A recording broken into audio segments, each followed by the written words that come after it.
We've already seen an example of what outputs look like in a program.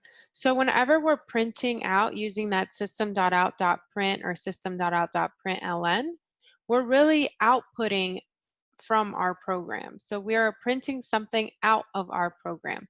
But what happens if we want to grab something from the outside and put it into our program? So let's say a user is using our application and we want to retrieve some input from them. Then we need to use a scanner. So Java has a scanner class already created for us that we can use. So don't worry too much about what this new scanner, system in, and all this stuff means here. For now, it's okay to just memorize this, and then when we get into the classes and objects, I'll explain this a little further. But basically, we have this scanner. So the type is scanner. And this is a non-primitive type, just like string, so it's a little more complicated and complex because it'll actually be pointing to an object rather than just one value of a variable. So here where we say scan, this part you can really name it anything you want. I'm going to name it scan, and then I'm going to make a new scanner and pass in system.in. Don't worry too much about this for now, but it'll make sense later. So once we have this scanner named scan, there's a lot of things we can do with it. Just like with string, we had a lot of operations such as length, to uppercase, and concat.